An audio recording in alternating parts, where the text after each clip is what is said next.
Sem Censura Pará. Apoio Estratego. Teoria aliada à prática de mercado.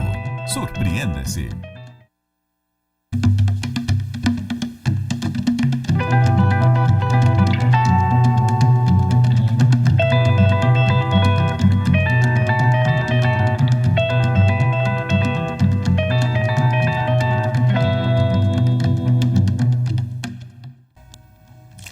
Olá, boa tarde.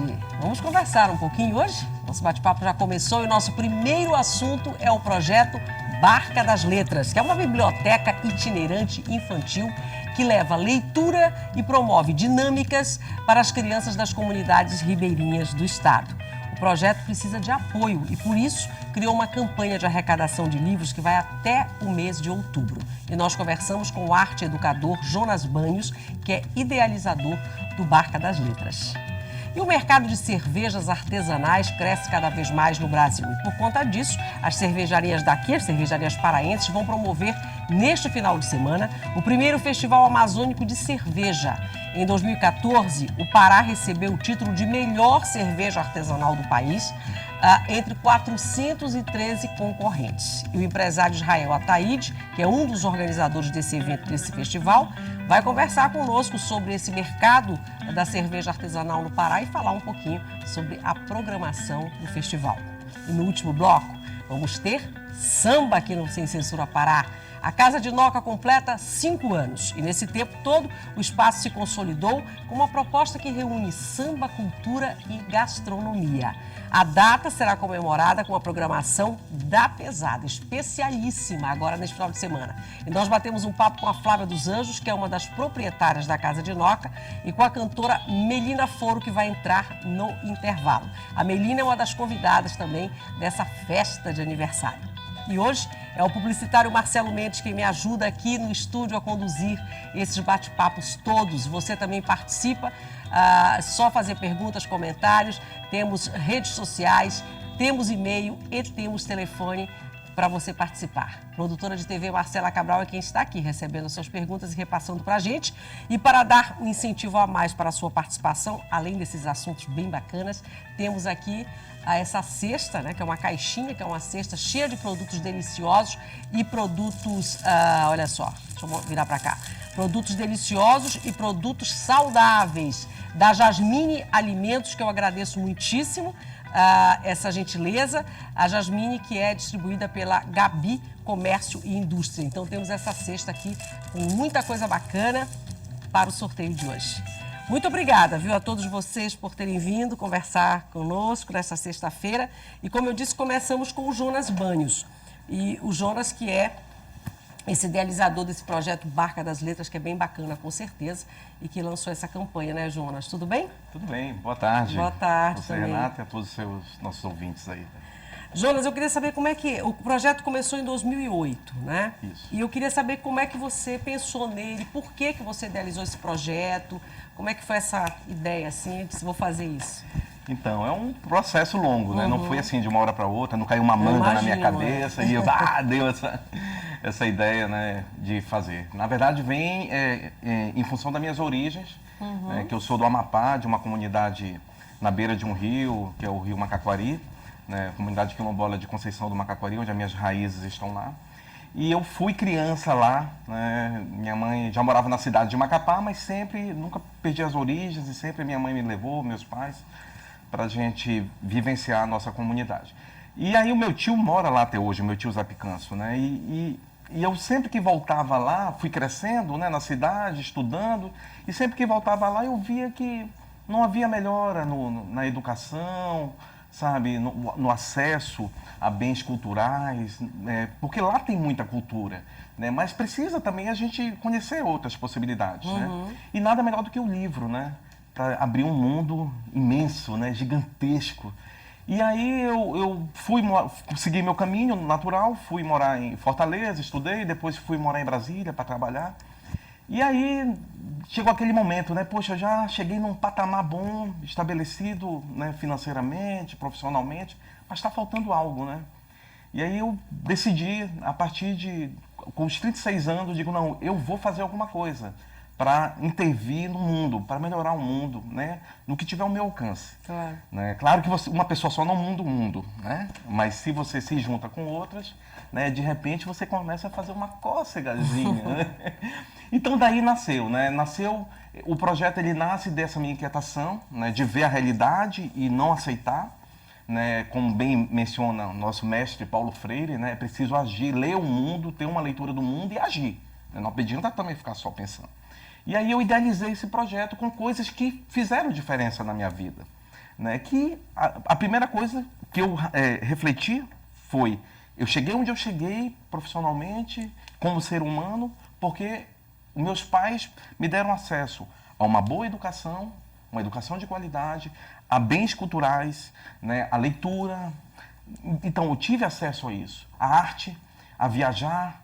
Poxa, então, criei esse projeto assim, dentro desse contexto. Pensando nisso, Pensando né? exatamente nisso. Como ir lá no meio da floresta, lá nas nossas comunidades ribeirinhas, nos quilombos, nas aldeias, onde o governo é o último a chegar positivamente lá. Que a gente sabe que ele chega antes para tomar as terras das nossas comunidades, né? Mas levar políticas públicas verdadeiras que vão fortalecer o homem no campo, ajudar nossas crianças a se tornarem seres dignos, né? De fato, é difícil, né? Então foi aí, para tocar nesse ponto, foi que nós resolvemos começar trabalhando com livros. Barca das Letras, né? Aí que nasceu a Barca das Letras, né? Que era uma biblioteca itinerante, porque não adianta ficar na cidade, a gente tinha que ir ao encontro, porque o nosso público mora lá no meio da floresta. É o ribeirinho, né? É o ribeirinho. Uhum. E aí, quando a gente fala do ribeirinho, o nosso conceito de ribeirinho é diferente do conceito governamental. Né? O nosso conceito é todo mundo que vive às margens do rio, né? Às beiras dos rios, à beira-mar. Quem vive em comunidades tradicionais, originárias, esse é o nosso público. Por quê? Porque é mais difícil de política pública chegar lá. Então, a gente se esforça num esforço coletivo, o projeto é isso, é um esforço coletivo, não é feito só por mim ou só pelos articuladores.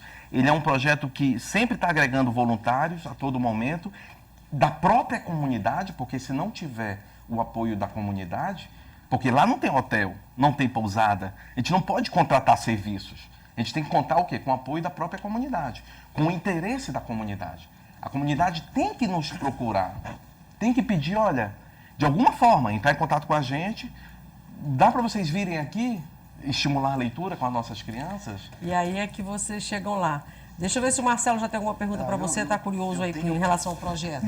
Perguntas. E primeiro, parabenizar, Jonas, por essa iniciativa, que é muito importante, né, na Amazônia. A Amazônia ela tem essa carência muito grande, como você mesmo destacou, das instituições, principalmente das instituições públicas, alcançarem, né, essas regiões e essas pessoas. Eu fico imaginando aqui como é que poderia, né, desenvolver esse trabalho junto com até iniciativa privada, né, e de repente alcançar, né, em maior profundidade e qualidade esse resultado. Mas o que mais me chama a atenção, de repente, uma curiosidade, na verdade, é saber como é a receptividade dessas pessoas. Eu fico imaginando, né, o barco chegando ali, e assim, para quem tem um olhar mais atento, as expressões que devem gerar, né, nas crianças, principalmente. Olha, Marcelo, é emocionante. Até me toca muito, né, falar, porque o olho, o olhar é um incrível, incrível, incrível. Sabe, ele arregala, ele brilha, sabe, de forma colorida no nosso olhar, né, na nossa alma. E é muito amoroso, sabe? As crianças, e ela vê um personagem porque eu vou caracterizado. Geralmente eu já chego... Então você vai caracterizado de... Eu vou caracterizado do meu personagem, né, que é o tio Palhaço Ribeirinho. Né, Nós temos fotos, inclusive, Jonas, desculpa eu te interromper assim, que você está visivelmente emocionado até, mas vou aproveitar porque a gente pode ir mostrando as fotos e você vai comentando, né? Olha só. É isso aí, ó. Então, assim, não tem...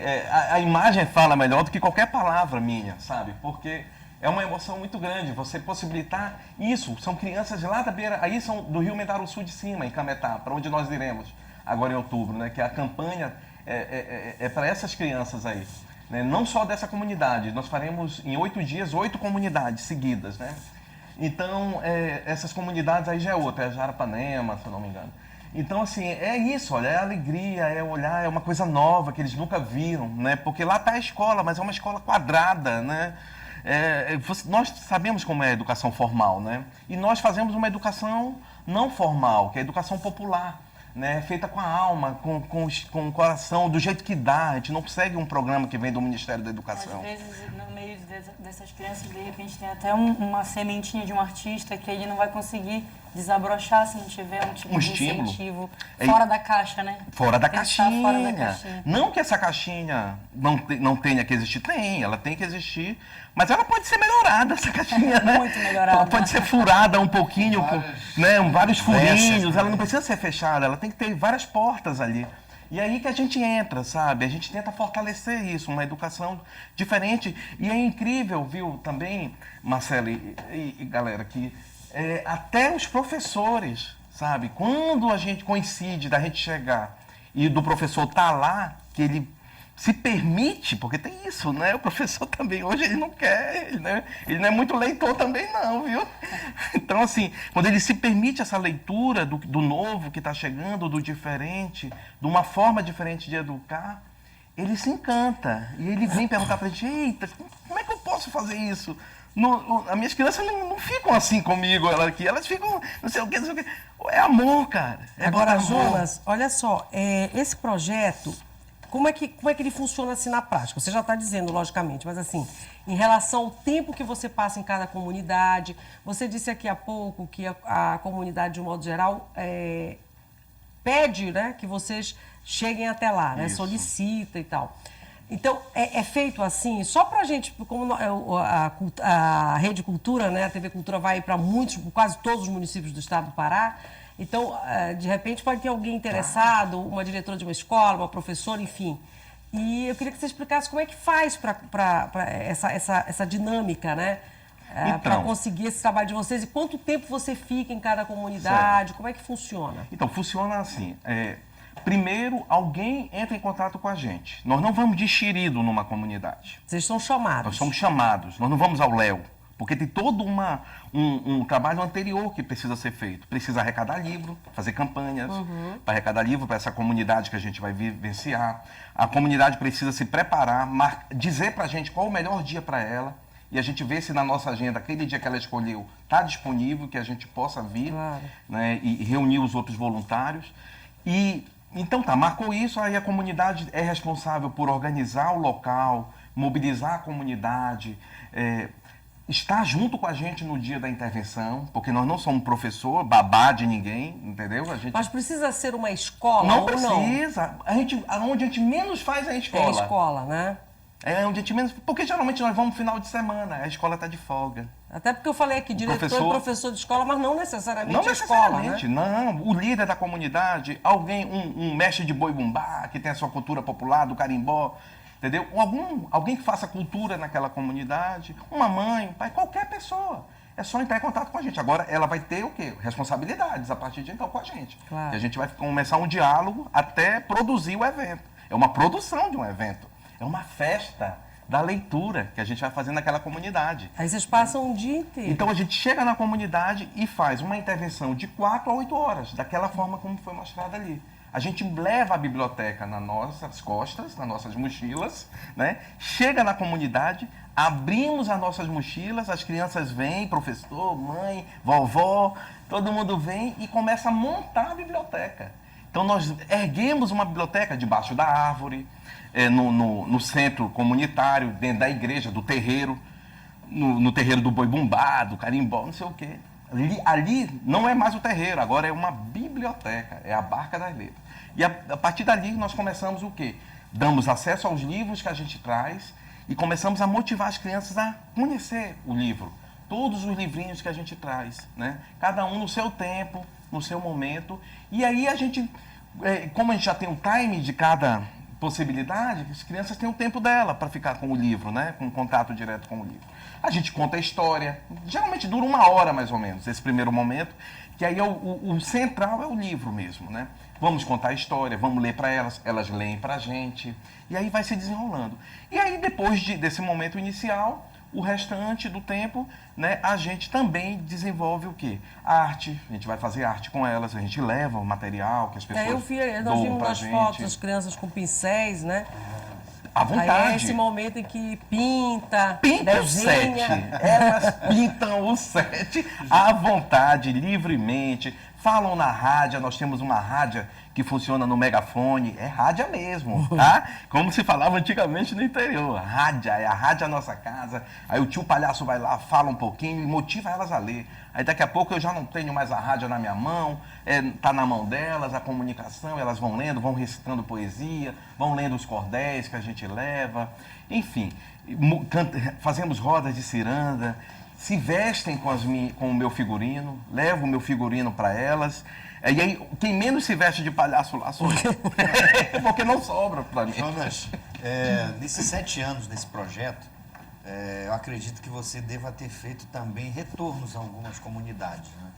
E o que você notou quando você retornava? Se de repente a iniciativa tinha dado certo para alguns, que a gente sabe que é difícil, né, para todos, né, justamente pela falta de continuidade ali no intervalo de tempo menor, né? Você voltou, o que você viu, pôde ver, constatar lá se houve alguma mudança, alguma coisa assim? É lindo você ver, porque é isso que você falou. Tem comunidades que vão em frente, porque elas têm que caminhar com as próprias pernas, porque os livros ficam com elas. O que a gente leva não volta com a gente, com a biblioteca. Eles são levados para casa de cada criança. Ah, vocês deixam os livros lá, né? Dividimos igualmente, fazemos uma grande roda no final.